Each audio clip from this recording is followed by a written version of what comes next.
So let me talk a bit about my journey with Amlogs. I joined in 2013 as a software testing engineer. My role was more of related in the quality engineering domain, testing the applications for our clients. Apart from my regular BAU task, I was also excited to know about the initiatives and the kind of the platforms available in the organizations. One of them was innovation. Second was the CSR, the corporate social responsibility, which is more towards with the social impact. And one of the things which made me excited was the field of innovation. I was curious to know what are the things really happen, how this team is able to actually curate the programs, how they are actually trying to give the platforms to our employees. What is it that I can actually get benefited of? These things came in my mind. And what I started actually doing before I got into the role of innovation PMO professional, as an innovation enthusiast, I was trying to attend the hackathons or the trainings or the workshops which were conducted. I was participating in the different kind of the innovation challenges. It could be related to the testing. It could be with any other creativity challenges. I was an active enthusiast trying to support in best possible way, helping the team. And then I had the opportunity to validate and test the innovation infrastructure, assisting in what are the things we can make our innovation site really, amazing for our employees. But these were some of the tasks. These were some of the activities on top of my regular work, which I was trying to do. Now, from 2018 till date, when I got a chance to move to a new role as an innovation PMO professional, this was something, a dream come true, because as I was fascinated for last 5 years about the stuff, about the things created for our employees, I wanted to get into this role. But I was really curious what are the things I would be able to really do it. If you look at the things what I used to do and now what I currently do, there is a shift which has happened. There is a mindset change, there is a thought process change, and I was also prepared to get into this role in some or the other way. But I understood that I had to facilitate workshops, maybe just organize the business unit challenges, build the community, frame the strategy for ecosystem. These were some of the things which I understood, or maybe I assumed. I had some roles and responsibilities, but have you been in a situation where this kind of roles are so uncertain and it is unclear to you? It is a path which is not very sure, which is very dynamic. And that's where I was thinking as if there's a puzzle in front of me. And I was in the space of this corporate innovation, very new. And it came to in my mind that there's a complex puzzle which I'm going to solve here. And few questions which started coming to my mind while I was, trying to look around for the pieces of a jigsaw puzzle. First is I wasn't sure of the path. I didn't know why, how, what I'm going to do, how I'm going to impact, and why I'm going to do, and how can I influence. Worried of the employees' participation, because you all know as a practitioners to engage employees and ensuring that the participation happens so that the programs reaches to the masses and we can inspire people. Third was about fear of getting stuck in the journey. I was not sure whether I will be able to really successful, whether leaders and employees will appreciate for this kind of a role. Can I really help in creating value? Because end of the day, if you have moved to this role, what is the new value addition which you are going to bring out, right? That's what we all expect as an innovators. It's the value end of the day which really matters. Can I really ensure the impact is created at the org level? So these all things started coming to my mind, and I was very curious, and I really wanted the tips. I really wanted the ways to actually crack this puzzle. while I was discovering to really get the answers for these questions, I also try to observe and look around what are the real challenges currently.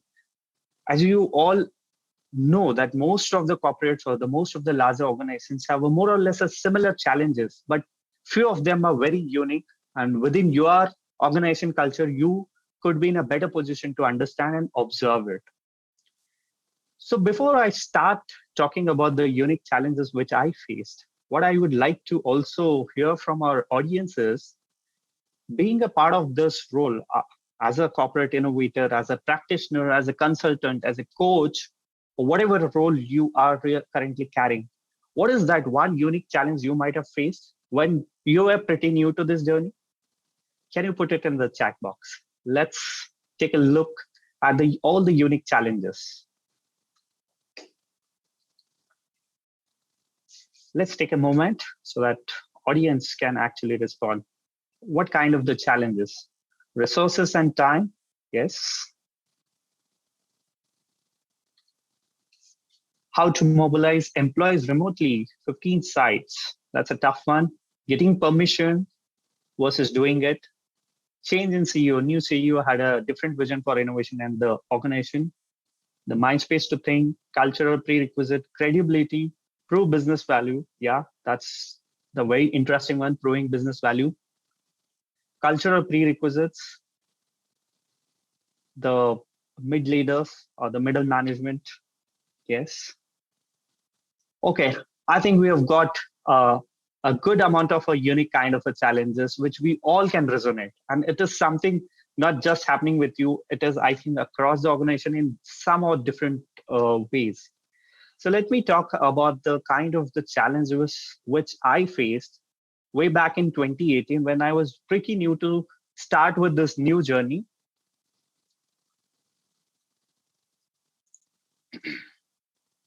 First is the cross-unit collaboration. As employees working in a different business units with a different kind of the environment, it's very hard, right, to bring people together, breaking the silos and actually have a cross-unit collaboration, especially in the space of innovation, where I think this is one of the very important skills. The collaboration needs to happen to see real innovations coming out. But it is very hard. Within their units, there are pretty different kind of initiatives which are happening, and people are more comfortable in that zone. But when they have to step out or maybe collaborate with someone and actually try to ideate or prototype, it becomes very hard.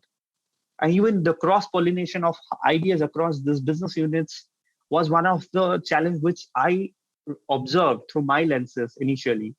And I was trying to figure out how to really deal with this. The second is what innovation really means. For most of people, the definition of innovation varies, right? From person to person, from organization to organization. And when I was also trying to figure out what is the innovation in really meaning in this context, for few people, it's just mere submitting an idea. For few people, it's a new IP creation. For few people, it's just the automation. For few people, it's just a new tool or a product to be created. There are plenty of such different definitions. But I had to actually narrow it down and have one definition from an organization standpoint. And that I was actually trying to figure it out. The next challenge, which I actually saw, was more regarding with the perception, right? Innovation programs are just for the techies. It's just for the technical people who have good coding skills, good programming skills, good development skills. This is the perception which was really seen across. And people were thinking, like, at least from the non-technical background, like the support functions or from the HR, finance, marketing, they just had a thought that, no, this is, I think, not for us. The innovation programs are not just for us. Maybe we cannot really contribute. The fourth was around employees finding really complex to apply the processes, right? We used to have a different kind of workshops, training sessions. But in all this, when it comes to actually applying all these things, they felt it too complex. From a learning standpoint, they were pretty much interested. Yeah, it's good to attend the sessions. Yeah, it's really nice. It's exciting. I really want to learn and maybe give it a try. But when we ask the team members to start applying or following the process, maybe only few people were really comfortable. And the last one, it was about prioritizing innovation. On top of their regular jobs and taking time out just for the innovation activities was yet another task. It wasn't perceived as it's a part of the process, it was part of their day-to-day activities. Innovation is not just an another activity, it should be ideally part of their regular the activities. But unfortunately, I didn't find that. And I think these were the challenges, or these were the observations only through my lenses. And I was just trying to figure it out. I was trying to, brainstorm with team members, interact with the team members, interact with the community members, just to get the pulse and get the impression. Are there real challenges? Are there something beyond this? While I was trying to do, the one thing I got to know, this is something for me as a beginner to apply some process, some structure in place so that maybe I can kickstart and really bring out the value. And to do this, the best thing what I felt is applying the design thinking in practice, because what I have heard and what I could see that design thinking helped in actually solving the complex problems. People were comfortable in solving for the business problems. And even I was very familiar in attending the design thinking workshops and the trainings. But when it came on my personal task, I thought, let's give it a try. Maybe to come out of these all the challenges, how can I really apply and see the change? This 5-step process, right from discovery till the test, discovery, defining, ideating, prototyping, and the testing, can I really apply as part of my job? And that's where my thought process started changing. From a persona which I came from in a software tester background, I could really understand that persona really better. I could empathize with them. So I thought, I think I need to really give it a try and let's see what happens. So I thought to have a structure and picture, and here I started applying design thinking in practice. I tried to put the end user in the center, that is the employees in the center, and started with the discovery part. I tried to discover the employee and leadership needs. It is the first important steps to try to gather their needs, their kind of challenges, their expectations. What is it they are really looking forward, right? That was the first step where I discovered it. As part of this process, it was not just essential that only you collecting or interacting with few people. You needed to interact with a different kind of personas. So then second step, I started actually conducting user interviews from all the different kind of persona, right? From the freshers, the developers, the team leads, the managers, the senior leaders, the VPs, all the personas were targeted. And I had to do the different kind of user interviews to basically understand what is it that they also try to look forward, what is the kind of audience, and how we can really add value to these stakeholders. That was the second step. The third was then to derive the insights, gather all the things, and basically define a point of view. Like it's to basically set the objectives and the purpose, right? The insights really helped me to give the objectives and the purpose. The next was then I started ideating with my team members, the brainstorming, the brainwriting sessions with the team members, with the community members, to basically seek for their ideas. How could we do the things differently? It's not just my own assumption, my own thought process that, hey, I am good, I'm a very creative person. I'll just think about, coming up with the new ideas, and I think I'll launch and there will be a good success. If I had to really do this, maybe there would be failures. That's why I was cautious enough, and I always try to actually ideate with my team members, brainstorm, and get their perspectives. Once those ideas are listed on the table, and we pick the top ones, which are more relevant and which are more feasible in our context, we try to prototype. It's not just the prototyping as in creating in a mobile application or in a web application. Here in my context, for an innovation PMO professional, it was to basically create a program charter. It's a 5-page slide. It was a single slide. It was just maybe a sketch on the back of a napkin. That was a prototype for us because the goal was to basically get the alignment from the senior leadership. So I had to actually build the representation and pitch to the senior leaders and get the buy-in. And after we have got the buy-in and got the feedbacks, then we used to go it and launch and test the results by measuring the impact. And for measuring the impacts, the best thing is to get the feedbacks, have the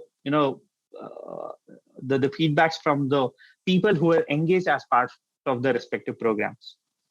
So this was the framework which really helped me to figure out, and it took almost a year to understand this process. And it is so important for me before I launch anything and before I face the same kind of the challenges, I think I should apply the design thinking in practice for each and every initiative. Without this discovery driven mindset, without being empathetic about what our employees want, what our leaders want, I think it is not going to sustain. That was some important lesson which I learned. So guys, is this familiar with you? Does this resonate with you? If you have been in a situation and it's resonating with you, just maybe comment in the chat box by saying yes. So let me see how many of you have been in the similar kind of a situation. Wow. 1, 2, 3, 4, 5, 6, 7. Absolutely. Okay. 9, 10. I think the count is increasing, right? So yeah, I think then that it is making sense what I'm really talking about. Okay.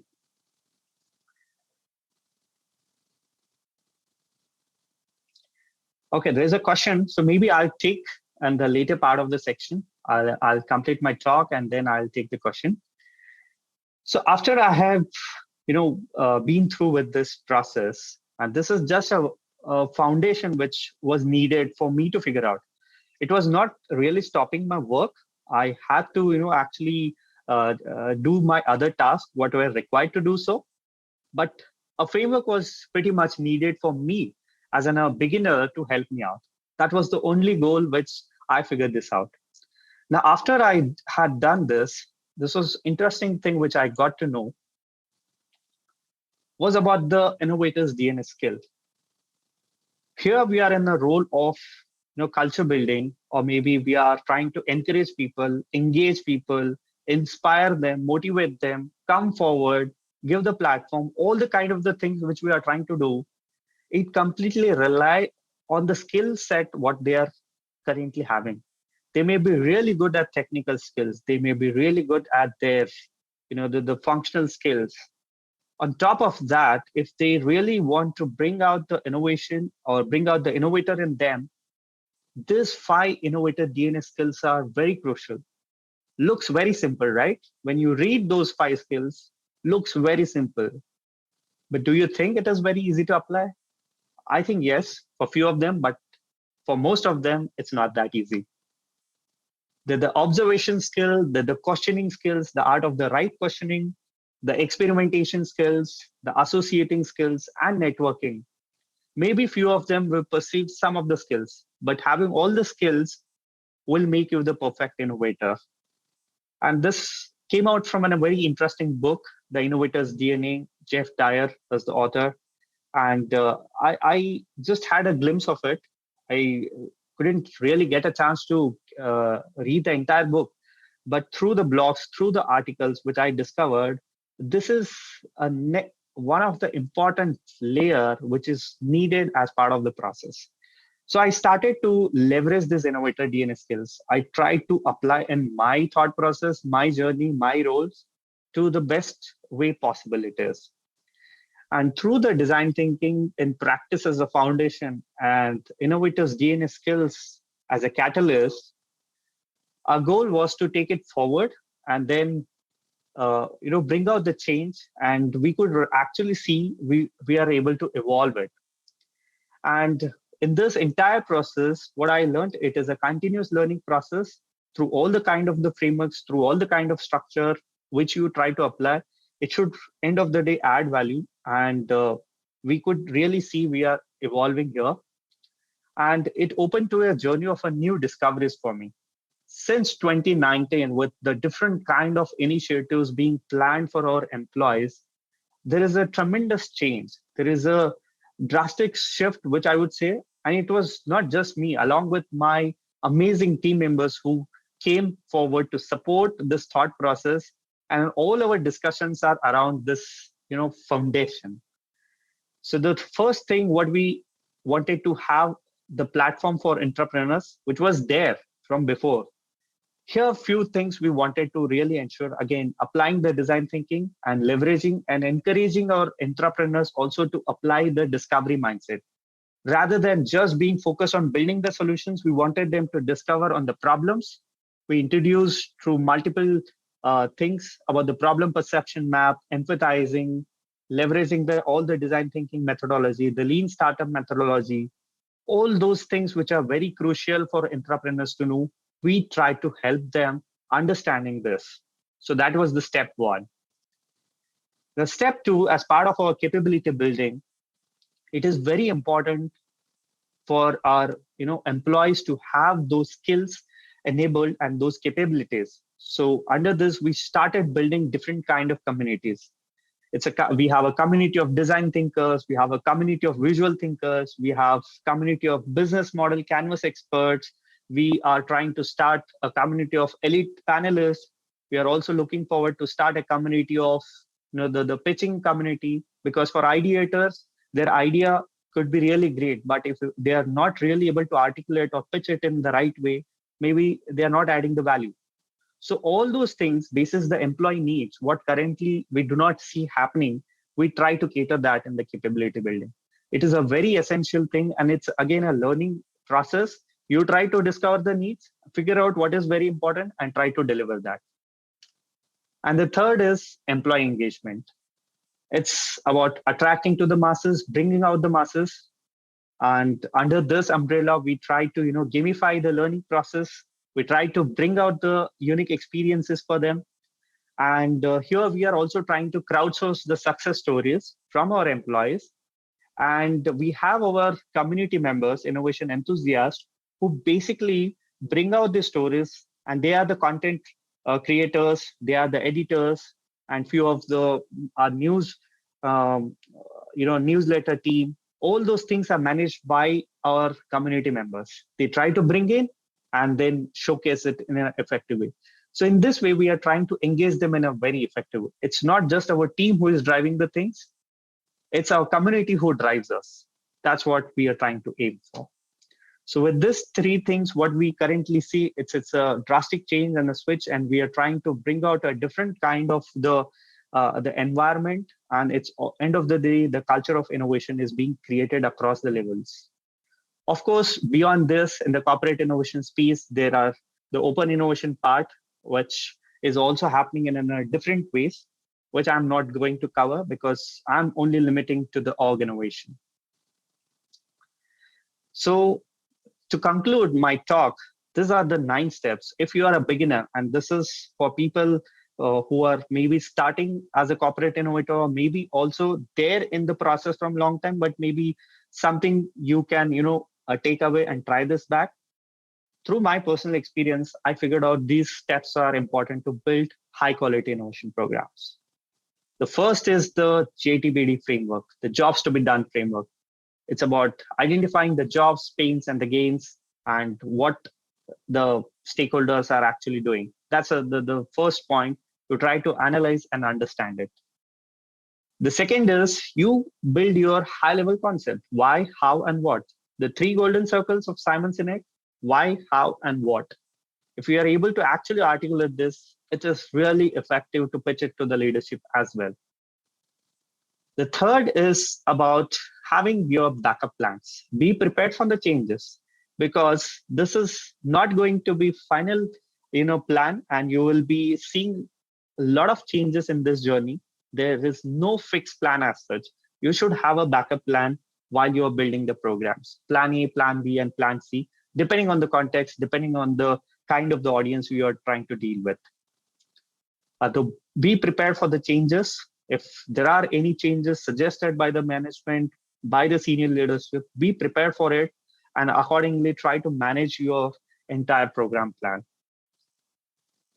Fifth is about seeking the leadership support. Once you've pitched to them and trying to get their buy-in, seek their support to take it back to their communities, take it back to their units, and try to encourage. That's where, because it's a very important step, we often try to forget. Maybe we just pitch or maybe send the program plan via email and then it's over. We need to have a support from them and encouragement to reach to the masses. Then next is to create the buzz. Have your own internal marketing and communication strategy in place. That's a very important thing. How you actually market it, how you actually communicate, how effectively you are trying to bring out the things in a very structured way. It really helps for employees to connect. You cannot just be, very casual and, hey, let's week we are going to have a hackathon and this is what it is, and you just need to follow. There will be some kind of the things involved, and there's a communication clash which you may need to work upon. And your messaging should be only showcasing the value, what's in for them, why they should be really part of it, right? Unless they really see the value, it is not going to attract them. You're trying to show some kind of value. Maybe if you're conducting a workshop or training or any kind of a program, showcase the value for the stakeholders. And be proactive and approachable. I've seen this is very important. What happens is once you maybe kicked off the program and you have just sent across all the kind of instructions and people are trying to reach. And if you are not able to actually approachable or being proactive in responding to their queries, they may lose out the kind of the enthusiasm and the excitement which you have created. These small things really matters. That's what I have figured out. And the last is try to always make them feel excited and deliver the unique experiences, because it's end of the day, those experiences matter. Even if they are part of the journey and it's adding some value, if they are able to learn something really new, I think we have been able to do a justice as part of the culture of innovation. Yeah. Beyond this, there's of course many more things to do, but I think this was the starting point. These were the things which has really helped me as part of a corporate innovator. So last thing to conclude, a very interesting quote which I read from Giz. He is a great innovator and a speaker. You may also read his book, The Innovation Maze. So he says you can invent alone, but you can't innovate alone. You need to have people together to actually bring together the innovations, right? So that's what it is. Thank you so much for listening to me. I would now like to hand over back to Gayatri for the question and answer session. Thank you so much, Akshay. The immediate ringing the bell in my head is that, as innovation practitioners, we always know to solve others' problems. We always know how to create startups. We always know to create all that. But when it comes to the problem in our own stable, that's when we struggle. And it's interesting, like how you applied the basic principles of design thinking to a problem which is close in your home, right? Rather like where you belong to. And it's interesting to see how it has spun out for you. Some of the couple of things like we see when we work with organization also is like, first thing is the definition of innovation, right? Often we spend a lot of time trying to define this innovation. And usually leaders have differences in that. And what you said was interesting was also like innovation is for the tech minds. Innovation is not for others, right? That's something we hear again and again. To that, I have a question and an observation. An observation Hannah was making was where the leader's patient enough to wait for you to go through this process, right? So just adding into that, my question is, or rather, how did you get the buy-in from your leaders to be patiently going through this process? Yeah, that's a very interesting question. So of course, it's not that very easy thing, and they were not that patient enough. But I would say my team members and our leaders, were aligned to this thought process, because it's something very important for us to discover. We had a new team which came in 2018, and prior to that, the team before that, there were different kind of initiatives and the things already running in parallel. It's not that we stopped doing those things. We try to balance out the things which were going on, maybe the trainings, workshops, the ideation sessions. We kept on continue, but we wanted to bring out the change. How we as this practitioners to this space can really bring the value in a very different ways, right? So that's where I had to figure out. It was more on less like the personal level experiment, which along with my team members, we wanted to try this out. We wanted to derive the insights. We wanted to know the things, whether what we are trying to do is going really in a good shape or people are expecting else. So I think that helped out. And we also try to present this in our quarterly reviews or monthly reviews as well, that this is the experiment we are also carrying out. We want to really apply the design thinking in practice, and let's see what results we are trying to get. And I think we got the good support here, along with our other initiatives where the consulting was happening to our business units. We're trying to derive the challenges. So it was a fine balance which we tried to do. I hope I was able to answer the question, Hannah. Certainly, it's always about the balance and kind of finding the right moments to talk about your program, right? I think that's something that you brilliantly did. So we have a couple of questions coming in, and all the participants here, I highly encourage you to put in questions. We have some 20 minutes or so to kind of take all the questions here. So let me just go to Neda's question here. And how many people worked on developing and implementing this innovation program? Did you do it with any external help? That's a very interesting question. Yeah. So since 2018, since the time I have joined this team and till date, while we run various initiatives, and the kind of level of engagement varies from the program wise, right? It's not the same. And the one of our flagship program, it's called as Avishkar. Avishkar, it's a word in Hindi language, which is known mainly for discovery. So this is one of our flagship program when we want to create a platform for our entrepreneurs. They come, take this as a platform, come up with the new ideas for the business challenges, because these challenges are also curated by us along with the business unit leaders. We try to frame those problems and launch in the initiatives. And for this program, which has been running for last 6 years, and in the recent edition, what we saw roughly around 130 teams and a team of 3 to 5 members. So average is generally 4-member team. And I think we see a 10 where around approximately 100 teams are participating, and it's a count of around 400 to 500 employees. So that's a kind of engagement for that activities.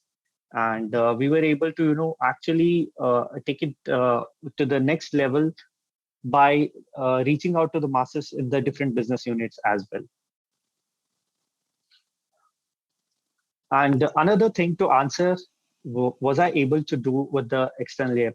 Yes, in some part we try to take the external help, mainly for the facilitation of the workshops. If we have to have a prototyping masterclass, if we have to have a lean startup methodology, we do have our in-house experts. But I think bringing in the external help, bringing in the external thought process really inspires the audience, and employees really feel excited to be part of the process. So that's why we also try to bring in the external help in the process. Thanks, Akshay. We have an interesting question from Vincent Tobias. He heads the Ayala Innovation. So his question goes along like this. How do you make an inventory of what pains and problems to solve? So I think the context to this is a very interesting, not just in corporate innovation, even if you're doing normal innovation outside of corporate, this is very applicable, right? Design thinking and job to be done research are used when you already know the problem. But before that, how do you find the important problems to solve? So when there is a lead to it, it's easier to solve. But when you don't have a lead, Yeah, so this was interesting as part of conducting this survey. So, I mean, the interviews and actually, reaching out to people. We also tried to, share across a kind of a questionnaire, not a very detailed one, just to understand the pain points. And it went out as a survey to understand the innovation barriers, right? From the employees, from different kind of personas, we tried to collect the data. And that's where we had a huge list of all the kind of the pain points and the problems listed down. That was the initial starting point to taken ahead for our discussion. We had a brainstorming session with our community members and the team members, and we then accordingly prioritize which are the important pain points to be targeted and the problems to be solved, which are most feasible enough and which are in our control and which we can go ahead. That was the starting point, and I think these kind of the surveys and the pulse check with the people really help. And you try to have the kind of an inventory created with all the kind of the pains and the problems. Totally. So the question was like, how did you prioritize that, right? I think, what did you have a criteria to prioritize, which is like the main problem that you wanted to solve first? Yeah. So priority matrix, we try to generally use it. So as part of once we have identified the problems and the priority matrix, which really helps. So it's a high impact, low impact, and the things which we know and things we don't know, those we try to add down, and then accordingly within the discussion with the team members, and we ask people to vote for the problems which they want to target for, and basis that matrix we try to take it further. Right. Super cool. Okay, I'm going to take the question from Lana, and in meanwhile, if anybody want to use the mic, do let me know in the chat, and then you can jump in to take the next question. Lana's question goes, how do you persuade people to engage in innovation and work on ideas? Because usually people think this is something on top of the job, and they're usually resistant to do it. So how did you solve that? Akshay? Yeah, I think I'm still trying to figure out, but we have really tried this out. It's an ongoing process. It's every time I see this question, I again ask myself, how can I really pursue it? What are the different ways? But just to answer, this is very important. And what we try to do is, first thing is about the awareness and the showcase, right? So some kind of the awareness is needed, and the different kind of the initiatives are also needed. Like what we try to do in the virtual scenario, where it was getting very difficult, because the earlier initiatives were more of conducting in a very physical setup, bringing them to the workshop with the sticky notes. They get excited about the canvases, they try to fill in the sticky notes. It was all more of a collaboration, networking, and happening it live. Now in a virtual context, it was still very difficult. But then we thought to gamifying few things, and we try to launch the initiatives persona specific, like for only the coders who are very interested for the coding skills and trying out new things. So we try to have a gamified coding challenges. Then for the people who are very good at maybe the visuals, or they want to really apply their visual thinking skills, we thought, let's take the frugal innovations, what they are trying to do in the pandemic, so they could help us in just submitting through the storyboards. So this was again at another different kind of. So depending on the need and what we thought, what are the strong things which our employees have, let's try to have such kind of initiatives. So we try launching different kind of the things. So that's how it got socialized. And it's a word of mouth is a best thing to persuade people, right? If somebody is able to actually see the value, they would try to bring out their other team members as well. That's a kind of a chain reaction. And we don't really have to work it hard, market it a lot. At an organization level, we do a kind of a branding and a marketing to a certain extent, where we want to launch something new and want to list it down. And that's a first step. But apart from that, rest is all the employees actually trying to influence others. We believe in that thought process. Very interesting, actually. Something that the way it comes into my mind is, when you focus on strengths of your people, there's a natural publicity that comes within it, and then it becomes something very crowdsourced. Cool. Okay. We can take a question from Mr. Killer. I'm pretty sure I will struggle to pronounce his first name, so I'm just going to call him Killer. So, yeah. So the question goes, and it's a very typical problem, right? Often managers want their staff to focus on the day-to-day job. How do you convince these managers, or rather the staff, to come in and do innovation projects or participate in it? How did you do that? Okay, there are two ways. The first thing, what we try to do is, rather than just asking the employees to be part of the process and only employees, the bottom up layer coming up and participating in the innovation activities, we thought let's target the manager population as well. Right? Ideally, even in those and the platform which we have already developed, it's not just the employees who should take part. We also expect the team leaders and the managers also to do, but ideally they don't do. So we initiated a different initiative exclusively for the managers itself. It's like just going back to the basics with a very genuine challenge, day-to-day challenge, whatever they are facing through. We wanted them to bring that, and managers brought the challenges, and we asked them to follow the some kind of process, and accordingly they come and pitch their concepts. So when managers also started realizing this is something exciting and this takes some time and efforts are involved, so they could see that there is some need, and we could also try to do the innovation. That's a one way where we ask the managers to do, so that their thought process also get influenced. And the other way is with regards to encouraging their employees to participate in innovation projects. Here we haven't really cracked. What I would say is the upper layer, their senior leaders who are actually involved or aligned as part of this journey. If the messaging goes from them, the managers will have some kind of support showing to the employees. That's the other way to deal with it. So we directly have the top layer aligned as part of the process, get the buy-in, and then accordingly ask them to support the other managers. Very interesting, Akshay. Okay, I'm pretty sure we are hearing the success right now, right? But I'm pretty sure the journey was not a bed of roses for you.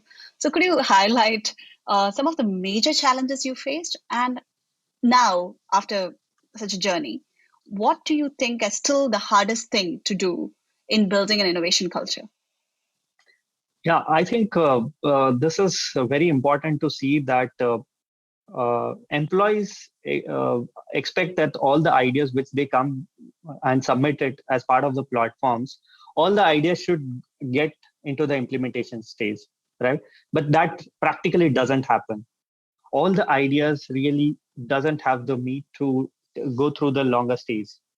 It needs some kind of the work. It needs to be iterated. It needs to be validated. It needs to be made the changes. So I think the hardest thing for us is the ideas taking it to the execution level, because of course a lot of stakeholders are involved. So in this process, it is very important for us also that employees try to have their validation done and their experiments done in a very effective way, because they have something which is proven, and their data and the facts could actually influence the real business owners. If it is just at a very high level concept or a prototype without real validation done with the user, I think it is going to still stay as a prototype. It is never going to get converted as a proof of concept. So here we are trying to bring that change in the process to help our employees, that ideas validation and experimentation is really very important.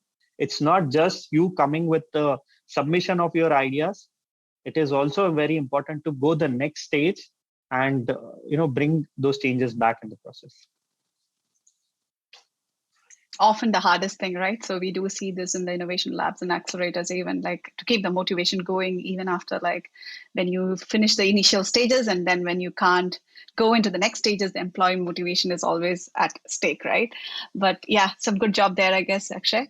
I think it's time to take our last question. So I can take one more question, and so I'll take this question from David, and it's a tough one. Are you solving the problem of today or future? Yeah, it's a very good question. So I would say both. So depending on the kind of initiative, few initiatives are focused on solving the problems of today. What currently our business unit, the leaders are trying to, really see the challenges from our customers. It's more related to that. So we try to, crowdsource those challenges, which are very much relevant so that employees could also connect to it. And it's a more of an incremental innovation happening, or maybe some kind of a radical innovation, which could, help out in giving the right solutions to the stakeholders. As part of the futuristic, we also try to, think what is futuristic, what's the trend going to come forward, something with around the disruption which is needed. We try to, bring out such kind of a problem statement for our employees to broaden their horizons and think beyond, which is currently not there. Maybe they could give it a try and they could bring out the disruptive ideas. That also we try to encourage. But it again depends. We may not get the right ideas, but it is the effort to make awareness of these problems to our employees. That is very important. The problem statements which we curate, we try to, let our employees know, and then they figure it out. They try to apply their minds and come up with their disruptive ideas. Amazing. Great stuff, Akshay. And good questions from the participants as well. To me, the biggest takeaway from today is that building innovation culture is not something as easy as Akshay make it sound for us. But it is possible if you do the right experiments and have this design thinking mindset and constantly doing iterative learning. So this is like a clear case of design thinking in application, and whatever theory being in practice. And when an expert comes in and says this is possible, it gives us a lot of hope going forward. And I'm sure all of us are tackling similar problems at similar levels. So let me use this situation and the context to wish you all good luck. And let's keep this conversation going. And good luck, Akshay. Good luck, everybody, in building an amazing innovation culture in your organizations. Thank you very much. Bye-bye. Thank you. Thanks, Gayatri. Thank you. Thank you, everyone.